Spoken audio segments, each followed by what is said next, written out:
வணக்கம், நான் உங்கள் ஆனந்தி ஆனந்தராஜ். மீண்டும் உங்களை சந்திப்பதில் மிக்க மகிழ்ச்சி.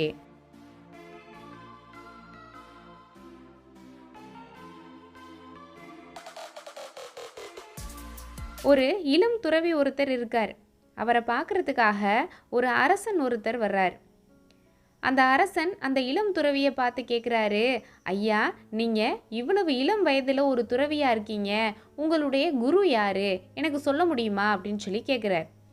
உடனே அந்த இளம் துறவி இருக்காருல்ல, அவர் கொஞ்சம் கூட யோசிக்காமல் சொல்கிறாரு, என்ன அப்படின்னா, எனக்கு எல்லாரும் தான் குரு அப்படின்னு சொல்லி சொல்கிறாரு. அதாவது இந்த உலகத்தில் இருக்கிற எல்லா மக்களுமே எனக்கு குரு தான், அதே மாதிரி இறைவன் படைத்த இயற்கை கூட எனக்கு குரு தான் அப்படின்னு சொல்லி சொல்கிறார்.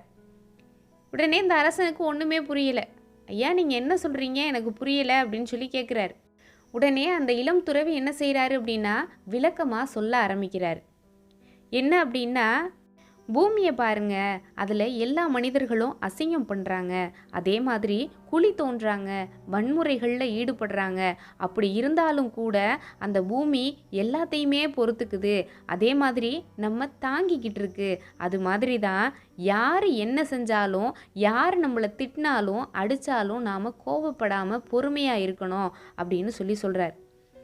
அடுத்து என்ன சொல்கிறாரு அப்படின்னா, அந்த ஆகாயத்தை பாருங்களேன், நாம் எங்கே போனாலும் அது நம்ம கூடவே வருது.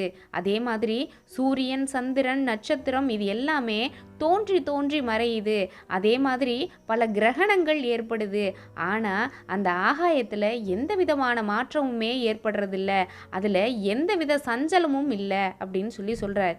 அதே மாதிரி மற்றவர்களுக்கு நாம் உதவியாக இருக்கணும், அதே மாதிரி அந்த வானத்தை போல் நாம் மாறாத குணமுடையவர்களாக இருக்கணும் அப்படின்னு சொல்லி நான் அந்த வானத்தை பார்த்து கற்றுக்கிட்டேன் அப்படின்னு சொல்கிறார். மூணாவதாக நம்முடைய மூச்சு காற்றப்பாரு, அதாவது காற்றப்பாரு, நம்முடைய உடலில் உயிர் இருக்கிற வரைக்கும் அது தன்னுடைய கடமையை செஞ்சுக்கிட்டு இருக்கு. நாம் அதிகமாக சாப்பிட்டாலும் சரி, இல்லை குறைவாக சாப்பிட்டாலும் சரி, நாம் நோயாளியாக இருந்தாலும் சரி, அப்படி இல்லாமல் அறிவாளியாக இருந்தாலும் சரி, முட்டாளாக இருந்தாலும் சரி, அது பாரபட்சம் இல்லாமல் தன்னுடைய கடமையை தொடர்ந்து செஞ்சுக்கிட்டே இருக்குது.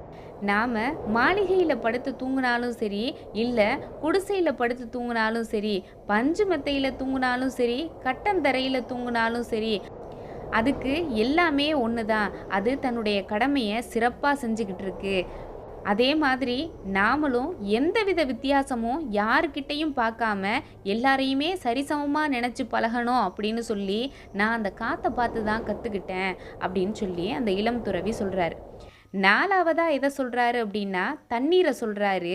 அது மழையாக பெய்யும் போதும் கிணறு ஆறில் இருக்கிற போதும் ஒரே மாதிரி தான் பயணம் கொடுக்குது. கடலில் நாம் குளிக்கும் போது அந்த கடல், அதாவது அந்த கடலில் இருக்கிற தண்ணீர் யாரையும் ஒதுக்கி விடுறது கிடையாது. நீ மட்டும்தான் என்னுடைய கடல் தண்ணியில் நீராடணும், அதாவது குளிக்கணும் அப்படின்னு சொல்லி கடல் தண்ணி யாரையும் ஒதுக்கி விடுறது கிடையாது. அதே மாதிரி நாமும் யாரையும் ஒதுக்கக்கூடாது அப்படின்னு சொல்லி முடிவு செஞ்சேன். உடலை தண்ணீர் சுத்தம் செய்யுது, அதே போல் நம்முடைய தாகத்தை தணிக்குது. அதே மாதிரி தான் நாம் நம்முடைய மனதை இறைவனுடைய நாமங்களை சொல்லி அவனுடைய போக்கிலேயே நாம் போகணும், மனதை அலைப்பாய விடாமல் இருக்கணும் அப்படின்னு சொல்லி நான் கற்றுக்கிட்டேன் அப்படின்னு சொல்லிட்டு அந்த இளம் துறவி சொல்கிறார். உடனே அந்த அரசன் என்ன நினைக்கிறாரு அப்படின்னா, இவ்வளவு நாட்கள் நாம் இது எல்லாமே தெரியாமல் இருந்திருக்கோமே, இவ்வளவு அற்புதமான குணங்கள் இயற்கை கிட்ட இருக்குது, நாம் அதை பார்த்து நிறையவே கற்றுக்க வேண்டி இருக்கு, நாம் இவ்வளவு நாட்களாக இது எல்லாம் தெரியாமல் இருந்துட்டோமே அப்படின்னு சொல்லி அந்த அரசன் நினைக்கிறார். இதோட இந்த கதை முடியுது. இதிலிருந்து என்ன தெரியுது அப்படின்னு சொல்லிட்டு பார்த்தோம் அப்படின்னா, நாமளும் இயற்கை கொடுக்குற உன்னதமான குணங்களை நாம் இயற்கைக்கிட்டேருந்து கற்றுக்கணும். நாமும் நம்முடைய வாழ்க்கையில் முடிஞ்ச அளவுக்கு யாரையும் வெறுக்காமல் இருக்கணும். இயற்கை கொடுக்கக்கூடிய உன்னதமான குணங்களை நாம் கற்றுக்கணும். மீண்டும் அடுத்த பதிவில் சந்திக்கும் வரை நன்றி.